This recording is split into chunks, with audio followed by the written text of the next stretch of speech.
Saludos, es la licenciada Ivette Montes Lebrón y en esta oportunidad vamos a compartir con ustedes un tema que es interesante, ya que vamos a hablar de dos movimientos civiles y dos movimientos ideológicos, aunque nos parezca, ¿verdad?, que solamente los movimientos ideológicos se refieren a partidos políticos, partidistas, pero son dos movimientos, movilizaciones de personas con unos intereses particulares, y es el grupo Black Lives Matter y es el grupo Blue Lives Matter.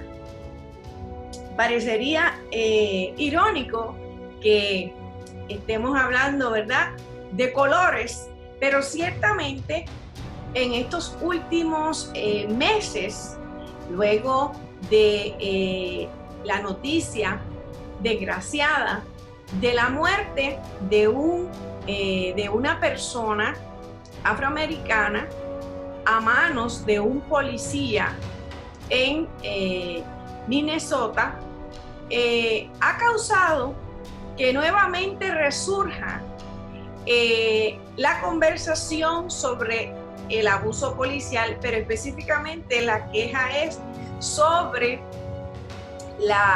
el tema que ha permeado es la petición de estos grupos que son activistas, ¿verdad? En cierto momento comenzó con específicamente Black Lives Matter, comienza luego o en respuesta a la violenta muerte de una persona de la raza negra que se llamó Trayvon Martin y luego George Zimmerman. Así que esto comenzó y esas protestas comenzaron en Florida, pero esta organización tiene base en California y tiene en muchos estados.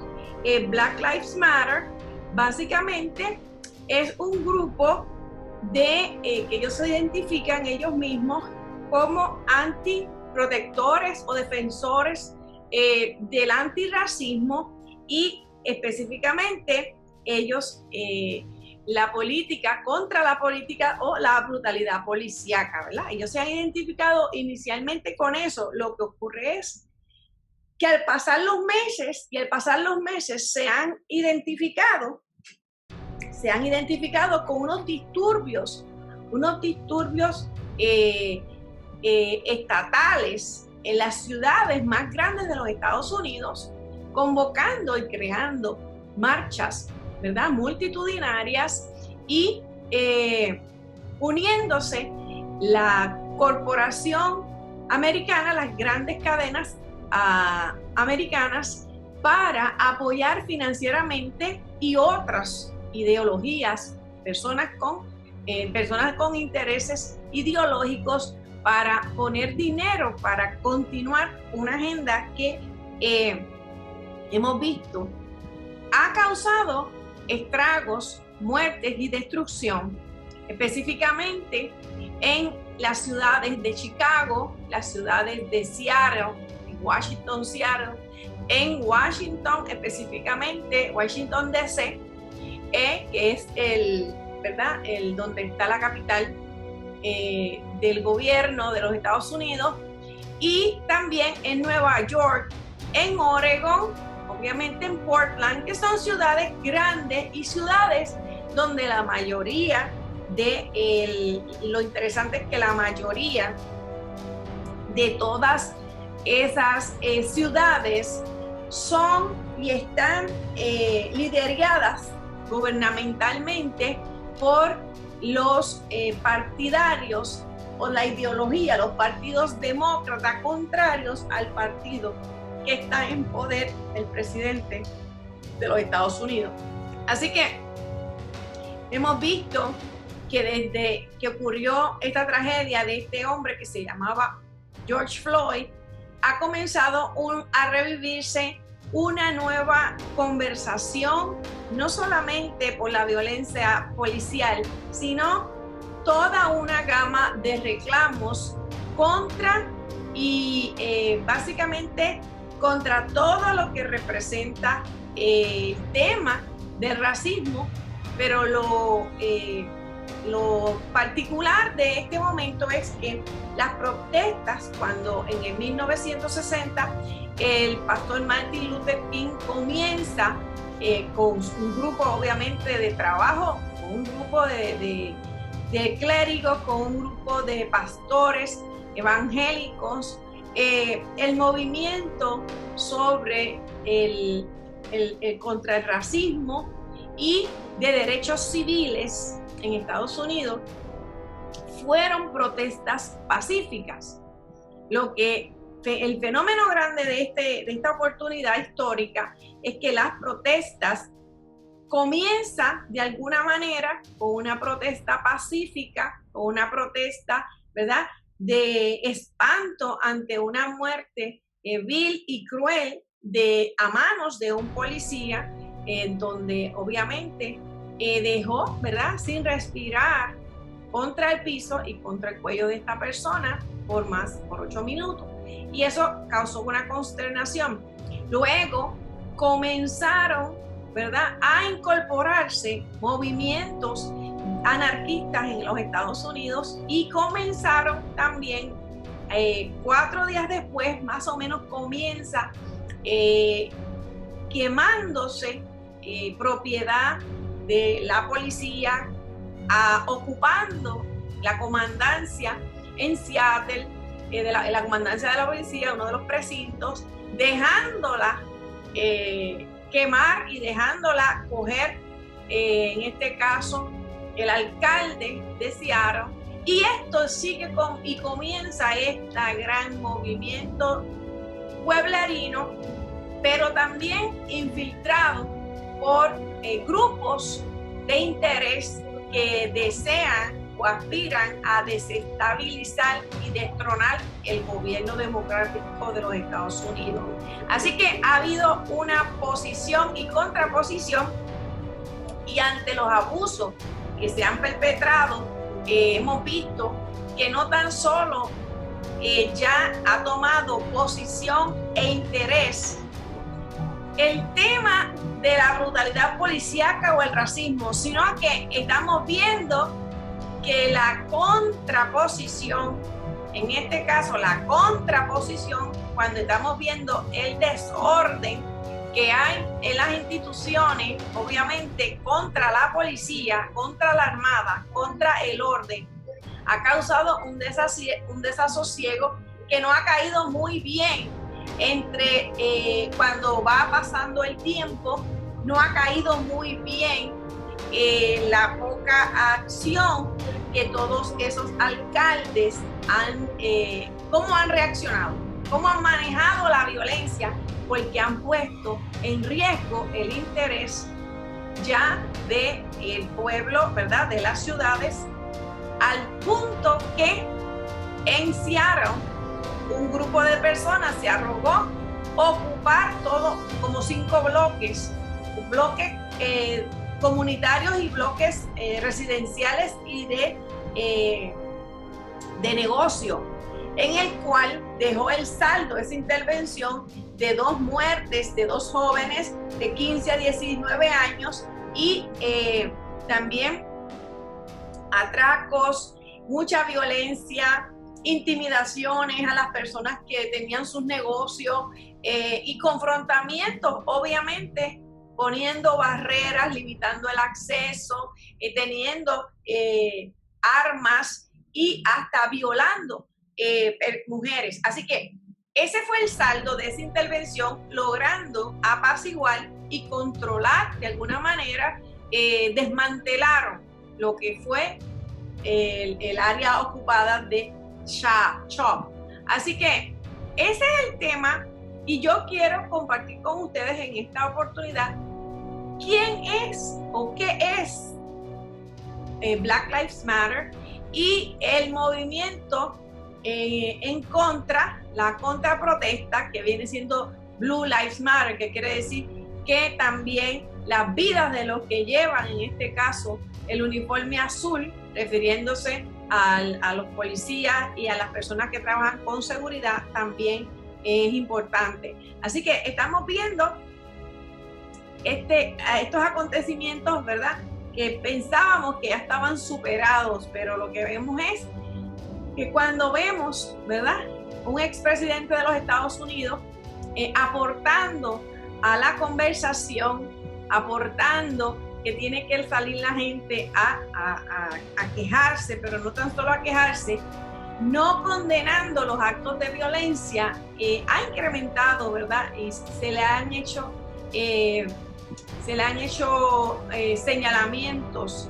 ¿Por qué? Porque el presidente Barack Obama fue uno de los que recibió una medalla al principio, en el primer año de su primer cuatrenio, una medalla del Premio Nobel de la Paz con más de $1 millón en regalos. Y de momento vemos que el saldo que ha tenido la injerencia de Barack Obama en cuanto al tema del discrimen racial ha sido uno que ha exacerbado más el discrimen racial que haya ayudado a resolver el problema. Así que vemos en estos días que se montan obviamente en el tema político para bregar con este asunto y lo que vemos es que no necesariamente ha sido positivo. Vamos a tener, en este momento, con nosotros al pastor Tito Cabán, que vamos a tener una conversación con él y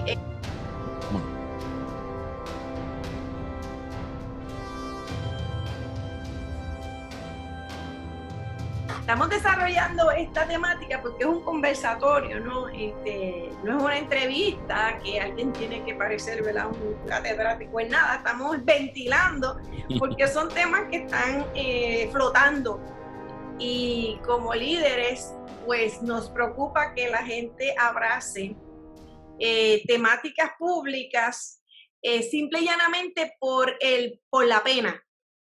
Mi pastora dice, Rosa Pérez Fernández, la saludamos cuando nos esté escuchando, que hay que tener mucho cuidado por la pena, porque la pena no es de Dios. Ella dice, la pena no es de Dios. Dios tiene misericordia, pero la pena muchas veces uno entra a apoyar cosas que le parecen y le tocan el sentimiento y no necesariamente no sabe ni lo que uno está apoyando, ¿verdad? Y por eso pues queríamos hablar y conversar con usted porque sé que también tenía esa misma preocupación y antes de todo yo quiero que nos diga a qué usted se dedica, qué hace, dónde milita en la fe, que tiene una trayectoria. Lo hemos escuchado pero nunca lo habíamos visto y confligimos, ¿no? Tuvimos un acuerdo en un tema y era de este tema. Claro.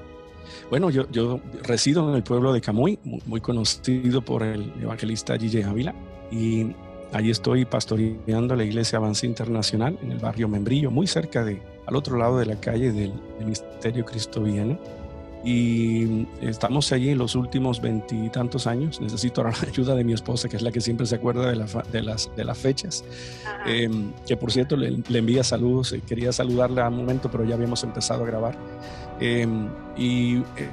Anyways, estamos allí desde hace ya más de 20 años y pastoreando y nos dedicamos totalmente al ministerio ahora mismo, 100%. Okay. Sabemos que lo que nos ha tocado vivir en estos últimos, pues en Puerto Rico, en este último año, ha sido de película.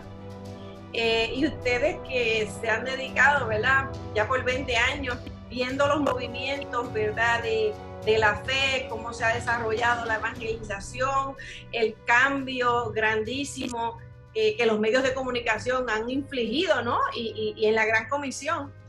Obviamente hacemos la salvedad, un pastor evangélico, viendo el momento que le ha tocado vivir a Puerto Rico y Estados Unidos a raíz de en este año, ¿cuál es su opinión Wow, yo creo que estamos en un tiempo muy crítico, no solo por la pandemia, sino por todas las agendas que se pueden ver, que están tomando ventaja de este momento tan complicado. Me parece que eso es lo que estamos viendo con este tipo de programa dentro del BLM. No estaba callado, estaba silenciado por unos cuantos meses, no escuchábamos muchos de ellos. Y a raíz también de lo que sucedió con George Floyd, ¿no? Salió todo esto, se disparó todo hacia afuera. Así que estamos manejando lo que sería lo que le dicen en inglés, a perfect storm, una tormenta perfecta, ¿no? Varios issues corriendo a la misma vez. Tenemos años de elecciones, tenemos años de mucha serie de cosas que están haciendo la confluencia, ¿no? Sí, sí. Recientemente vimos cómo explotó la violencia, específicamente a raíz en el estado de Minnesota, a raíz de la muerte trágica y la violenta, uno dice muerte, ¿verdad? Pero fue un asesinato que un policía hizo en medio de una intervención con este señor que se llamaba George Floyd. Y como bien explica, resurgen unos movimientos que nosotros entendemos que lo que hemos hablado, que es el mentado Black Lives Matter, que en español quisiera decir que las vidas negras tienen importancia. Y nosotros pues nos dimos a la tarea de mirar, porque todo el mundo estaba apoyando y sintiéndose unido a esa expresión de indignación. En el caso mío, hasta que vi quemando un precinto policial, hasta que vi macaneando y tirándole piedras a los policías, y hasta que vi cómo no había respeto por la propiedad privada ni por la expresión diversa, y era simplemente un salpa afuera. Y, o sea, empezó esto a girar cuando veíamos a un alcalde de una ciudad como Seattle rindiéndose, no queriendo imponer el orden. Me preocupa porque donde no hay orden, hay desorden. Y ahí me empezó a inquietar. Correcto. Y como en Puerto Rico hice un comentario, ¿no? De cómo estaba transcurriendo o cómo se dejaba que la maldad, en este caso la violencia en las calles, cambiara por su respeto. Comienzo a escuchar unos pastores entonces quejándose de mi expresión, ¿no? Y diciendo que eso tenía que ocurrir porque los edificios y las cosas se podían restaurar, pero que basta ya del racismo. Y yo dije, bueno, ¿será que yo no sé algo, pastor? Usted sabe más que yo. O sea, dígame, porque si usted ha investigado algo, ¿verdad? Pero yo sé que la Biblia dice, el libro más vendido del mundo, que cuando el Estado o cuando el que está a cargo, ¿verdad? No ajusticia a tiempo, las personas decentes se desfallecen. O sea, cuando tú no ves que un orden, que la gente, porque Dios le dio autoridad a los gobiernos, cuando no se ejecutan, porque dice que en un sitio que no haya paz y seguridad, no vamos a tener paz, no vamos a tener tranquilidad, no vamos a tener. Así que me afectó un poco el ver la mezcla de posiciones en cuanto a la defensa de un movimiento luego ¿verdad? De lo que vimos. ¿Qué le parece a usted? Yo sé que usted ha estudiado el tema un poco más profundo y por eso quería que nos ilustrara cuál es su percepción y hacia dónde nos movemos. Claro, mire, hay un dicho que dijo Robertson Davis hace muchos años atrás que decía, el ojo solo puede ver lo que la mente está preparada para comprender. Y eso tiene mucha razón en ese razonamiento. Mire, la dinámica de los grupos del estilo de BLM, y Podemos remontarnos a la historia y eso sería fantástico si tuviéramos el tiempo, pero para contestar un poco más en el tiempo apretado, eh, grupos como los jacobinos, grupos como el terror en Rusia, la revolución de cultura en China, utilizaban este tipo de agendas sentimentales, de conexión populista, conexión con lo que son las necesidades del pueblo, con el propósito de dentro de lo que es algo sentimental, incluir una agenda política. Yo estoy bien claro y seguro que hay muchas de las gentes que están ahora mismo en el frente del BLM que ni siquiera se están dando cuenta que están siendo utilizados. Y muchos de los que estamos mirando desde el otro lado, al no tener la comprensión del conocimiento de qué está sucediendo, nuestro ojo no puede ver lo que está sucediendo. Vemos simplemente a través de ese lente emocional. Lo que sucedió con George Floyd es horrible. Y cuando se investiga un poco más adentro, de hecho, es una lástima que los medios de comunicación solamente se conectaron con la agenda y no siguieron dando más énfasis a esta parte. Por ejemplo, el policía que tuvo la situación con George Floyd no era un puro desconocido, ellos ya se conocían, trabajaban juntos en un club nocturno que ya habían tenido más de 4 circunstancias y ocasiones en las cuales se habían enfrentado en discusiones por diferencia de criterios en la seguridad, porque tanto el policía como George Floyd servían como guardias de seguridad en este club nocturno. O sea que los dos hombres que están ahí, uno sobre el otro, ya tienen una situación personal. Ajá. Sí, que la Hay una raíz, situación que la raíz no necesariamente de de racismo. esta situación fue un asunto racial, sino un asunto interpersonal. Correcto. Que no se le puso énfasis, claro está, pero ya que vemos el asunto de la forma en que este hombre muere, reconocemos que es sumamente triste, es lamentable, es un abuso de poder de parte de este policía, claro está utilizando una situación personal, pero está utilizando su uniforme en ese momento. Y eso es lamentable. Lo que salió de esto, que fuera una protesta para decir, hey, esto no se supone que suceda, yo lo defendería con el mismo ahínco y con la misma fuerza que defendería el evangelio o mi familia, porque entiendo que el abuso de poder es totalmente contrario a lo que es los preceptos de la fe. Pero el problema es cuando dentro de se convierte esto en un caballo de Troya. Dentro de este lamentable suceso, entonces se viene este grupo que pretende una cosa, levantarse para criticar el abuso del poder. Sin embargo, la solución que presentan es lo que es dañino, porque presentan una agenda de defensa, pero la solución como la presentan y según sus posiciones en su propia website de lo que son su misión, de lo que es la misión de su organización, comienza uno a decirse, oiga, esto no está bien, especialmente cuando de una protesta que es lo que se supone que suceda, de momento hay gente rompiendo eh, eh, cristales, robando cajas registradoras, destruyendo propiedad privada, robándose los productos que están dentro de estas tiendas.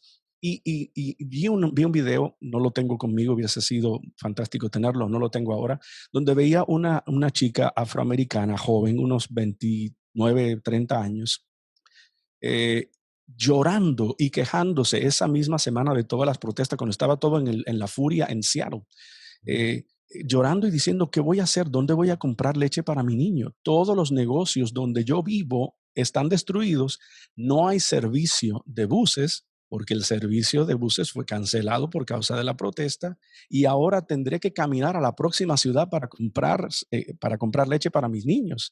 Entonces, te das cuenta que dentro de todo esto que parece una posición de defensa del abuso del poder, se convierte ahora en un abuso de poder de la gente que están defendiendo el contra del abuso de poder.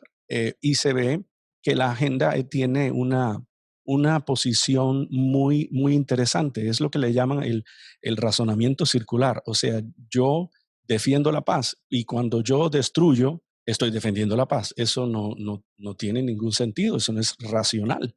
Y vemos esto en la agenda de BLM. Se aprovechan de momentos y circunstancias que son sentimentalmente muy profundos con el propósito de traer una agenda muy particular que se le llama el marxismo cultural.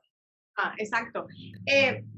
Yo quiero que, ya que hemos mencionado el asunto del sentimiento, a mí me ha llamado la atención la pasión como este grupo de personas que esto empieza en junio, si no mal recuerdo, empieza en junio este incidente y estamos haciendo esta grabación a mediados de julio y nosotros podemos ver en la calle cómo sale la gente con una furia, con una, o sea, con la misma, y yo decía, pero ¿cómo a alguien le puede durar tanto un enojo de una manera que cuando se enfrentan, y me preocupa porque se ha hablado tanto y se han quejado tanto de los gobiernos y se han quejado tanto de la pandemia, y miren, de verdad que a mí con que más me da pena es con los policías y la gente del orden público que tienen que aguantar que personas se les paren de frente, les escupan, los insulten. Eso no me puede convencer a mí que es algo bueno, deseable, ni que tiene compasión.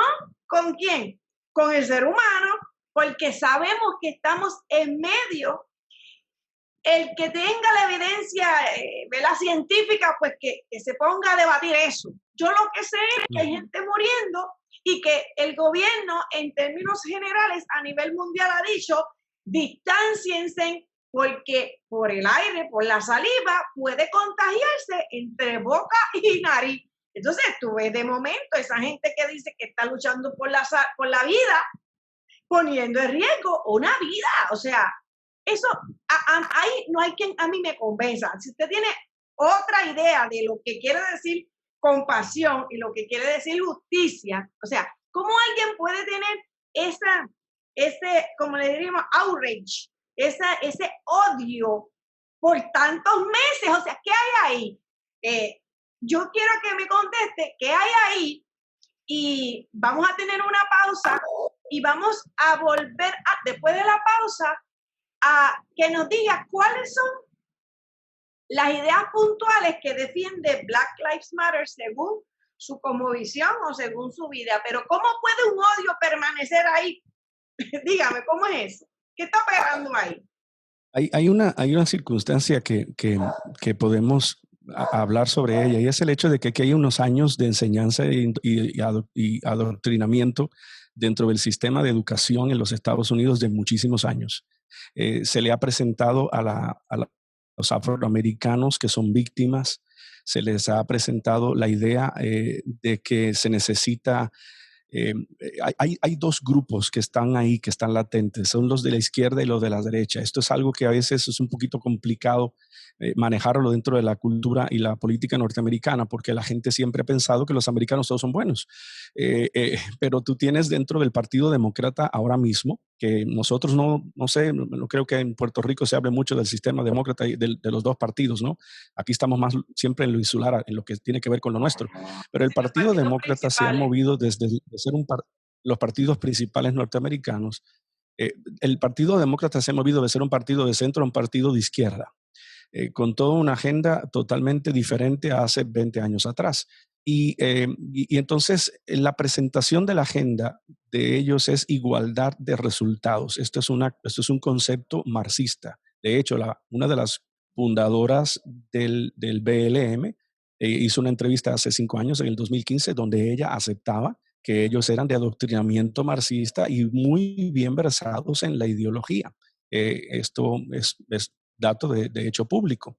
¿Qué es la igualdad de resultados y cuál es la diferencia con la derecha, que presenta la igualdad de oportunidades, que es muy diferente a la igualdad de resultados? En una forma muy simple y muy rápida. Eso está es lo que está causando vamos a dejar eso ahí. En lo que volvemos y hacemos una pausa, porque está súper interesante, porque se escucha tan bonito, que cualquiera de los dos conceptos me convencería a mí. Así que vamos a tener una pausa y volvemos ya mismito.